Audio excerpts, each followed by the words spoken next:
칸트 수학이 제공하는 고등수학 특강 확률과 통계 파트 제 11강을 시작하겠습니다. 자, 이제 확률과 통계 우리 확률 변수와 확률 함수를 중심으로 한 이제 테마의 거의 마지막 부분입니다. 통계적 추정에서 이제 신뢰 구간과 신뢰도의 문제인데요. 우리 수능 시험에서 확률과 통계, 특히 문과생들이 선택하는 확률과 통계 과목에서 항상 출제되는 문제이죠. 뭐 신뢰 구간과 신뢰도에 관한 계산 문제는 거의 뭐 매년 나오는 반드시 출제되는 문제입니다. 뭐 기본적으로 그 공식을 가지고서 신뢰 구간에 관한 정규 분포에 관한 확률 구간을 구하는 공식을 적용을 해서 기계적으로 문제를 풀고 있죠. 그런데 많은 수험생들이 그 신뢰 구간에 관한 공식과 또 신뢰도 뭐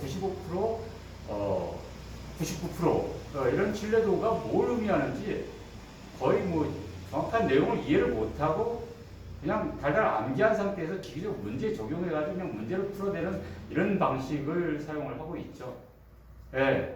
그렇게 해서 현재 문제가 풀리는 게 참 신기할 정도이긴 합니다. 그러나 좀 더 문제를 좀 이렇게 복합적으로 꼬고 개념을 약간 변형시키는 응용형의 문제가 나왔을 때는 여지없이 오답으로 가버리고 무너져버리죠.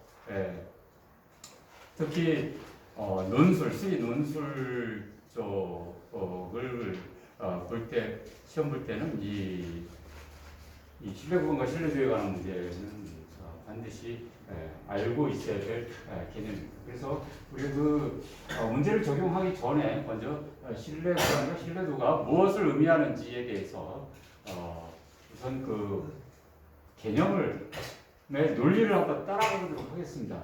자, 우리가 이제 정규 분포에 대한 개념을 이해를 했죠.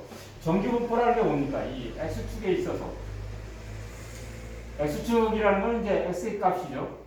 x의 값. x는 이제 데이터의 값입니다.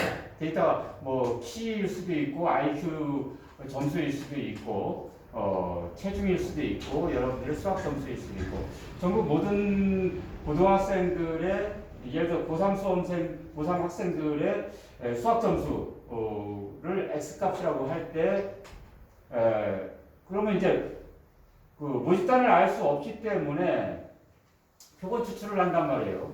이렇게 표본 추출을 해요. 모집단 전체 고등학생이 있고 그 전체 고등학생 중에서 뭐 100명씩 표본을 추출을 해가지고 수학 점수를 봅니다. 그러면 그 중에서 90점도 있고 70점도 있고 51점도 있고 다양하게 이제 점수들이 존재하겠죠. 그런 샘플들의 평균값 100명 표본을 추출한 100명 학생의 점수를 다 합한 다음에 100으로 나눠주면 되죠. n으로 나눠주는 겁니다. 그 n을 이제 표본의 크기라고 하죠. 자, 그렇게 해서 이제 S 바라는 걸 구해요. 이게 이제 표본의 평균값이죠. 그러면 우리가 알고자 하는 건 뭐예요? 표본의 평균값이 알고 싶습니까? 아니죠. 고등학생 전체의 수학 점수의 평균값을 알고 싶은 거예요. 그죠? 그러나 고등학생 전체의 평균값을 알려면은 다 조사를 해야 된다. 뭐 고등학생 수학 점수의 평균값 정도를 계산하는 건 그다지 굉장히 큰 시간과 비용이 드는 건 아니에요. 그러나 대한민국 전체 국민의 평균 수면 시간, 평균 키 크기 이거를 다 조사하려면 5천만이 넘는 인구의 전체를 다 조사를 해야 되기 때문에 엄청난 시간과 비용이 들어요. 그렇기 때문에 그것의 평균값을 구하는데 문제가 있기 때문에 장애가 있기 때문에 우리는 표본을 추출해서 모집단을 추정하는 이런 방식을 사용한다. 그것이 이제 통계적 추정이다 이렇게 했어요. 그리고 거기서 이제 확률 논리를 적용을 하는데 자, population 모집단의 평균값을 미우라고 하고 분산을 시그마 제곱. 표준 편차는 이제 루트 씌운 거니까 분산을 루트 씌워서 우리 시그마가 이제 표준 편차가 되겠습니다. 우리가 이 모집단의 평균과 분산 표준 편차의 값을 알지 못한다고 할 때, 그죠? 알 수 없다고 할 때, 표본의 평균값을 가지고서 모집단의 평균값을 추정을 해보자라는 거예요. 네? 그랬을 때 사용하는 것이 이제 신뢰 구간과 신뢰도라는 것인데요. 자 보세요. 우리가 이제 이런 평균값을 추정할 수도 있고요. 어떤 비율값을 추정할 수도 있어요. 우리가 맨날 여론조사에서 우리 언론 신문과 방송에서 나오는 게 거의 무슨 정당 지지도 조사, 뭐 대통령에 대한 국정 지지도 조사, 뭐 내년 선거에서 뭐 어떻게 될 것이냐에 대한 지지율 조사 엄청나게 많이 나오죠. 예, 그런 지지율 조사했을 때 예를 들어서 전 국민의 유권자에서 표본을 뽑아 유권자 전체를 조사를 하면 굉장히 시간과 비용이 많이 들기 때문에 유권자의 일부, 예를 들어 표본 100명, 뭐 1000명 이렇게 유권자의 표본 추출을 해가지고 딱 조사했어요. 현재 정부에 대한 현재 대통령의 국정에 대한 지지율 조사 딱 하더니 23.5%다 이렇게 나왔대요. 그러면 이 표본을 아무리 우리가 랜덤 샘플링 했다 할지라도 이 표본 값을 가지고서 표본에 있어서 우리가 랜덤 샘플링 했으니까 23.5%가 나왔다. 그럼 국정 지지도가 모집단 전체 즉 전체 유권자의 지지율이 23.5%다라고 딱 얘기하는 거. 이걸 우리가 점수절이라 그래요. 포인트 에스티메이트 하는 거죠. 포인트 에스티메이트.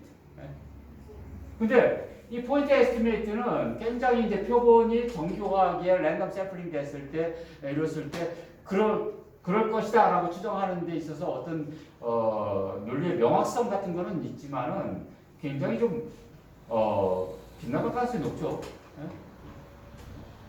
24.5%가 아니라 24.6%면 어떻게 돼요? 이게 굉장히 이제 이 점수정이라는 방식이 굉장히 좀 위험성을 갖고 있습니다. 부정확성을 갖고 있어. 그렇기 때문에 이 점수정 대신에 우리가 구간 추정이라는 방식을 사용한다. 네? 인터벌 에스티메이트 한다 이게 인터벌. 어떻게 하냐? 몇 퍼센트에서부터 몇 퍼센트 사이 구간에 모집단 전체의 지지율이 존재할 가능성이 확률이 몇 퍼센트다 라고 하고 추정하는 것이 우리가 구간 추정 방식이에요. 그러면 자 우리가 그런 구간 추정 방식이 왜 가능한지 어떤 확률적 논리를 갖고 있는지 그것이 바로 이제 신뢰 구간과 신뢰도라는 그 개념 도구를 사용해서 구간 추정을 하는 것이거든요. 그런데 우리는 그 많은 책에서 수험생에서 이 점추정과 구간 추정을 얘기하면서 점추정은 부정확하고 구간 추정은 확률 논리를 사용하기 때문에 정확한 것이다. 이렇게 얘기를 하는데 사실 그런 설명은 틀린 거예요. 잘 알지 못하는 사람들이 이제 수학책을 막 써내면서 그렇게 오류들이 나오는 것이거든요. 이 세상에 무식한 사람들이 상당히 많아요. 근데 무식하면서 유식한 척 하는 거죠. 사실 이 구간 추정이라는 것과 점추정이 별개의 문제가 아니에요. 네? 구간 추정은 점추정을 포함하고 있는 겁니다. 포함하고 있는 것이고 구간 추정은 점추정치를 정 가운데 놓고 이 점추정 값에 존재할 수 있는 구간이 얼마가 아니고 그것이 포함할 확률이 얼마 정도다. 몇 번을 샘플링 했을 때, 100번을 샘플링 했을 때 95번 정도는, 95회 정도는 이 점추정 값, 즉 점추정 값은 이제 모집단 평균값이거든요. 모집단 비율값일 수도 있고요.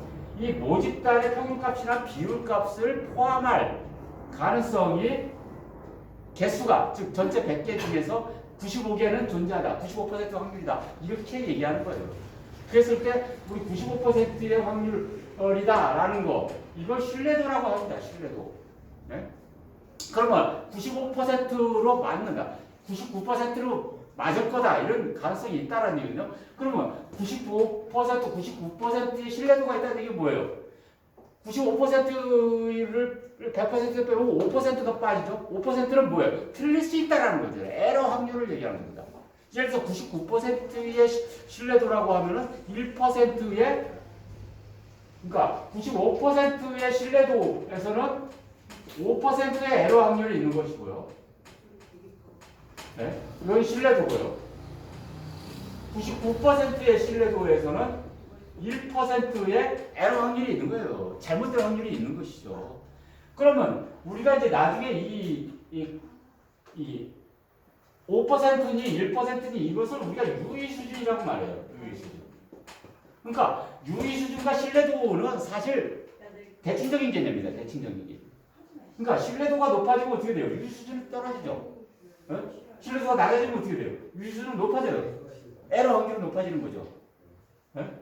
그런데 이 신뢰도를 높이려면 그만큼 정확성을 높이려면 어떻게 돼요? 구간이 넓어지는 문제가 발생합니다. 구간이 넓어지는 문제. 그래서 어떤 그것을 우리가 점 추정을 통해서 어떤 특정한 값을 추정을 할 때 그 점 추정 값을 중심에다 놓고 구간 추정을 하는 방식을 할 때 그 구간 추정의 구간이 지나치게 길어지면은 사실상 통계적 유의성이 떨어지는 거죠. 통계적 값어치가. 그래서 우리가 신뢰도를 왜 99% 하냐? 99.9%, 99.9999% 높이면 좋지 않냐? 100% 적혀주면 좋지 않냐라고 하는데 그렇게 신뢰도를 높일 때는 신뢰 구간이 넓어지는 문제가 발생해요. 예를 들어서 여러분 해보세요. 신뢰 구간이 대한민국 성인 남자의 평균 키가 72cm가 모평균이라고 가정을 해보세요. 근데 모평균을 모른다고 할 때 우리가 샘플을 100명을 추정을 해가지고 구간을 추정을 하는데 대한민국 평균 성인 남자의 평균 키가 150cm부터 190cm 사이에 존재할 것이다. 이건 거의 맞는다고 봐야 되지 않아요? 150에서 190이다. 이렇게 150에서 190cm 사이에 존재할 것이다. 이렇게 하면은 구간이 굉장히 넓어지잖아요. 신뢰도는 굉장히 높아지죠. 구간이 커지죠. 신뢰도를 키우기 위해서는 구간이 넓어지는 문제가 발생합니다. 그러면 신뢰도를 아무리 높여봐야 이렇게 구간이 넓어지면요 의미가 없어진 통계량이 돼버린다 이거죠. 네? 그랬을 때 우리는 비율도 마찬가지죠. 현 정부에 대한 지지율이 15%에서부터 35% 사이에 존재할 것이다. 이런 식으로 얘기해버리면요. 그건 어떤 샘플링을 계속 해도 계속 범위 나올 거로 보이지 않겠습니까? 그리고 모집단도 거의 거기에 존재할 것이다. 하는데 그것은 통계적 추정으로서 굉장히 무의미한 가치를 갖게 되는 통계치가 되어버리는 거죠. 그래서 신뢰도를 적정 수준에서 가져갈 수밖에 없는 것이고 신뢰도를 보통 95%를 많이 사용해요. 그래서 여러분들 수능 시험 문제에 있어서도 거의 신뢰도 95%, 가는 예에서 99%를 가지고서 신뢰 구간을 구하라라는 문제가 출제되는 이유는 거기서 나오는 겁니다. 이제 이해하셨습니까? 자, 그러면 이제 우리가 점 추정, 구간 추정과 신뢰 구간의 기본 개념을 이해를 했다면은, 그러면 신뢰 구간이라는 건 뭐냐? 우리가 정기분포를 사용을 한다 그랬어요. 왜 정기분포를 사용해요? 우리가 중심극한 정리를 이미 했다. 중심극한 정리 확인한 것 같은데 까먹은 것 같아요. 다시 돌아가서 보세요. 중심극한 정리.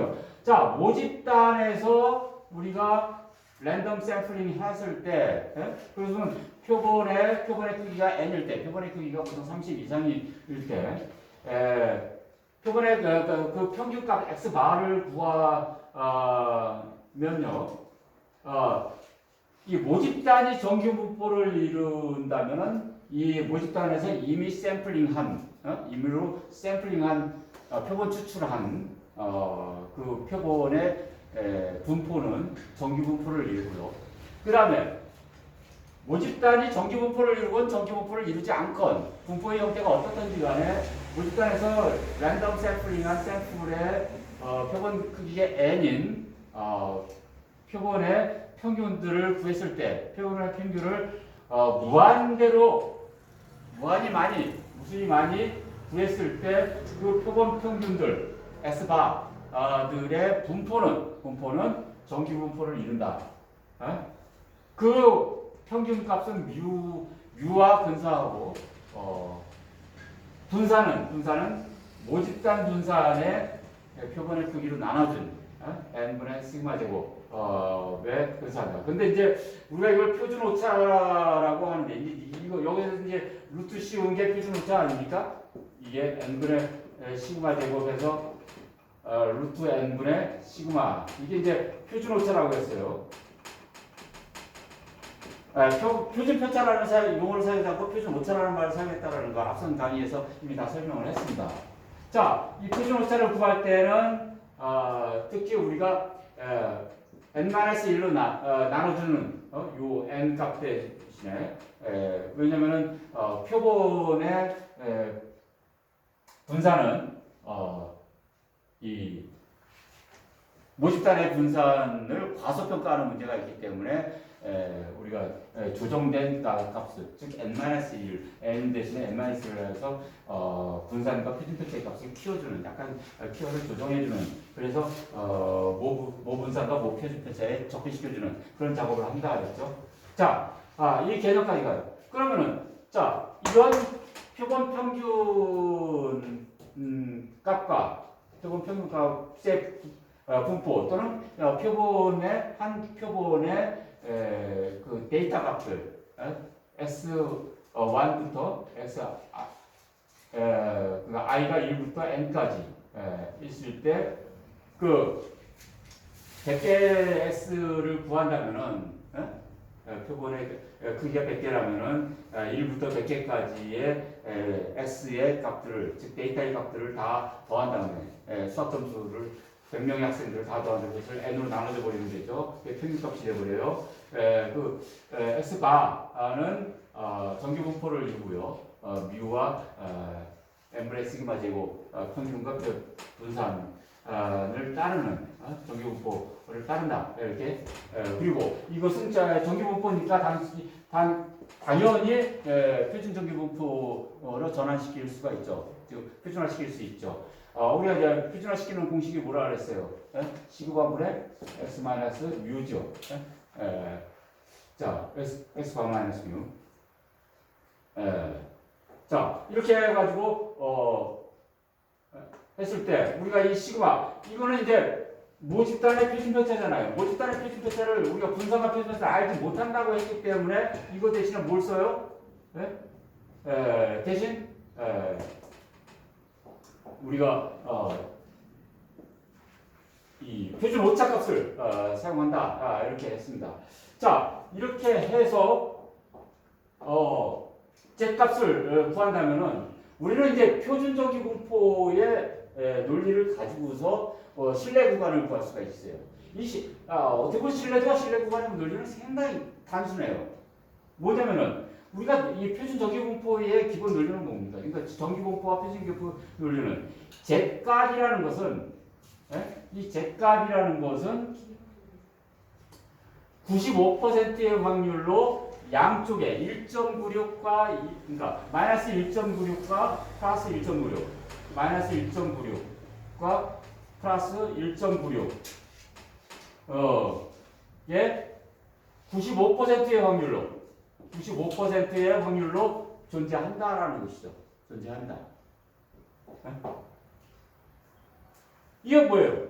그러니까 이 z값은 95%의 확률로 마이너스 1.96과 플러스 1.96 사이에 존재한다라는 것이고 그러면은 이 95%의 확률로 존재하기 때문에 5%의 확률로는 어떻게 돼요? 95% 바깥에 존재하게 될 것이다 라는 것이죠. 바깥에. 그래서 바깥에 존재한다는 것은 알파 값이 되죠. 알파 값. 그러니까 95%는 1-알파가 되는 것이고요. 알파 값은 오류 확률이죠. 오류가 5%예요. 이 5%를 양쪽으로 대칭적으로 놓기 때문에 2분의 알파씩 늘죠. 0.2 그러니까 이거 5%는 뭐예요? 0.05죠. 예? 그러면 이것을 0.25, 0.025 이렇게 되는 것이고 여기도 0.025 이렇게 존재하게 되는 것이죠. 그래서 Z값은 1.96과 1.96 플러스 마이너스 사이에 존재할 확률이 95%다라는 것이고 그렇게 해서 요것이 이제 5%잖아요. 5%. 5%. 여기도 5%. 예. 자, 이 5% 범위 내에서 그러니까 0.25, 0.25 사이의 Z값이 확률적으로 존재하는 것이 이제 95%의 확률로 존재한다라는 것이고요. 이 Z값이 이렇게 이 공식에 의해서 적용되는 것이니까 이것을 모평균 U를 중심으로 해서 이것을 이항을 해가지고 정리를 해주면 U의 값으로 정리를 해주면 이렇게 되는 것이죠. 그래서 모평균 U가 존재할 확률은 표본평균에서 Z의 확률값 여기는 이제 0.25가 되고요. 그러니까 1.96이 되죠. 1.96 Z값 확률에 대한 1.96입니다. 1.96 이래고 이것도 1.96이죠. 네? 그 다음에 곱하기 루트 n분의 시그마가 되겠습니다. 그래서 이것이 신뢰 구간이 이렇게 해서 나오는 거예요. 이 신뢰 구간이 이 값 안에 존재할 확률이 95%라는 거예요. 이게 그런 논리가 이렇게 해서 나오는 겁니다. 그러니까 표준 정기 분포의 어떤 그 Z값과 그 존재할 확률을 가지고서 이렇게 신뢰 구간이라는 것이 나오는 것이고 그 신뢰 구간은 신뢰도를 즉 확률값, 존재할 확률값을 가지고 하는 것이고 이 밖을 우리가 유의 수준이라고 말한다. 즉 에러 확률이다 이렇게 얘기한다라는 것이에요. 자 여기까지가 이제 우리가 통계적 추정에서의 신뢰 구간과 신뢰도에 대한 기본 논리입니다. 구간 추정을 하는 방식이에요. 기본적으로 정기분포의 논리를 가지고 사용한다라는 걸 이해하시고 이제 다음 시간에는 이 논리를 가지고서 문제를 어떻게 풀어내는가 이거를 한번 연습해 보도록 하겠습니다. 감사합니다.